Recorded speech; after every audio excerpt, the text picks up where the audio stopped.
Well, a homeowner crisis quietly making its way across the U.S. is hitting the local community hard. But as foreclosures steadily creep up, advocates say more needs to be done. Patricia Vallone has been working for the last 7 months on a special report which examines the root causes of the crisis. The housing market crash that sparked a global financial crisis starting in 2007 was generally thought to be over several years later. But now some financial advisors and civil rights organizations are warning that residual effects from that time are causing an uptick in new foreclosures. In the first of a two-part series, we take a look at why some old loans are getting new life in the court system. And I asked the company, the mortgage company, to see if they could put the mortgage on the back, anything to help me to stay in the house and to try to catch up that way, but of no avail. Dion Getz first started feeling financially stressed after her husband, a Marine Corps veteran, passed away in 1996. She started several businesses to stay afloat, which eventually failed.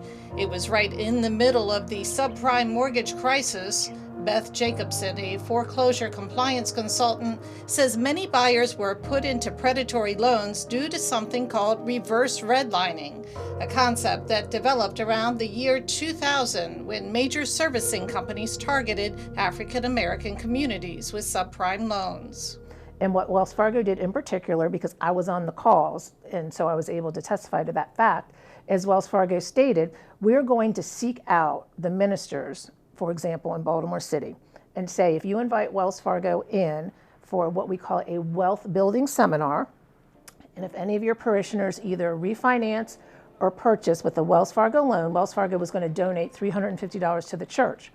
That in itself was fine because the church was a nonprofit. That wasn't an issue.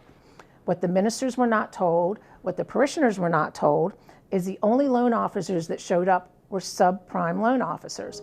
Redlining is a discriminatory practice that consists of the systemic denial of services, such as mortgages, to residents of certain areas based on income, race, or ethnicity. Reverse redlining is the opposite, where people are targeted for credit based on the same traits, but on unfair terms.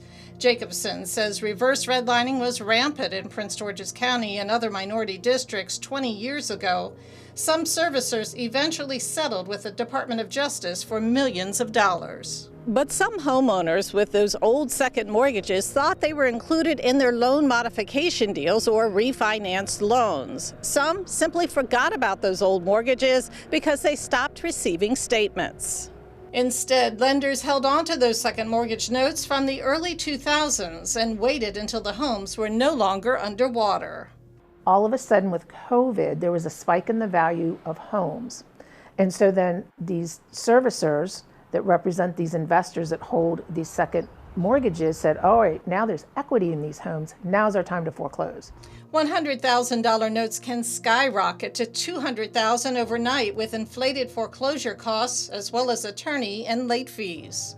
That's exactly what happened to Dion Getz, who at the beginning of the recession tried to get assistance from her mortgage company, government officials, and nonprofit organizations. But by 2016, her home was foreclosed and her belongings were haphazardly thrown on the street. And at the time all this was going on, my son was over in Iraq fighting the war. And it was so heartbreaking that a child of yours, is fighting a war. And on the other end, the county is putting us out.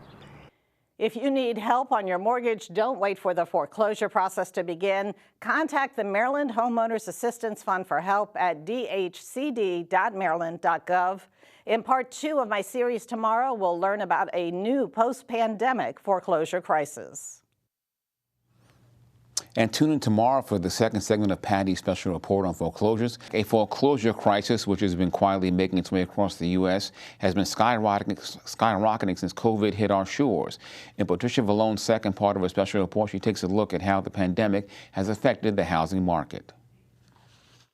As we learned yesterday, foreclosures are once again on the rise nationwide. Some are residual foreclosures from predatory loans originating 15 to 20 years ago, but others are more recent due to a major health crisis that turned into a global pandemic. So somebody may have taken a forbearance for 12 months and incurred maybe $15,000, $18,000 of missed payments, and the servicer is now saying, you need to pay that full amount now, or we're filing foreclosure. And that's what they're doing. The loan forbearances and government assistance that many homeowners got during the pandemic have nearly come to an end, and that's led to an increase in distressed borrowers. Foreclosure rates increased in both Maryland and across the country this past May as homeowners grappled with the lingering effects of foreclosure moratoriums and high interest rates. Now we have a new issue, which I will call the post-COVID foreclosures, where people were told that they would be put into what they called a COVID forbearance. However, those terms were never in writing. Those terms, if they were non-federally backed loans, such as not Fannie, Freddie, FHA, or VA, it is basically the wild, wild west because the servicers were doing whatever they wanted. A property data group called ATOM reports a 4% monthly increase in Maryland for May 2023, the second highest foreclosure rate nationwide for the month. That equates to about 1 in every 2,200 housing units. On top of that, Maryland has seen a 40% rise in foreclosures over the last 2 years, ever since the moratorium ended in June 2021. Foreclosure compliance consultant Beth Jacobson says there is a federal program that can help homeowners who have struggled since the beginning of the pandemic. There's a federal program out there called HAF, H-A-F, Homeowners Assistance Fund. This is grant money from the federal government as part of COVID relief. This is for any borrower that was current on their mortgage, first or second mortgage, as of March 2020. You don't have to prove that you were negatively impacted by COVID to apply for the Homeowner Assistance Fund. Just provide a recent mortgage statement, copy of the deed, proof of income, social security number, and a driver's license. Once a homeowner applies to the HAF program, an initial foreclosure complaint can be halted until a decision is made by the agency. A homeowner can also appeal a denial. A foreclosure cannot restart until after an appeal is denied. And mediation is your only option if a final loss mitigation affidavit has already been issued. If that's unsuccessful, the borrower has 15 days to file a motion under Maryland Rule 14211, or their rights will be waived for a foreclosure defense. It's really sad when I get calls when people literally say my house is going up for sale in 2 days. They didn't do anything ahead of time. They didn't go to mediation. They didn't file a motion. There may be something that can be done. We'll review the records, but the more proactive the homeowner is, the more chance is that they can get all of this resolved, get a loan modification, and move on with their life. Between May 2022 and May 2023, there were nearly 16,000 foreclosure notices sent to homeowners in Prince George's County.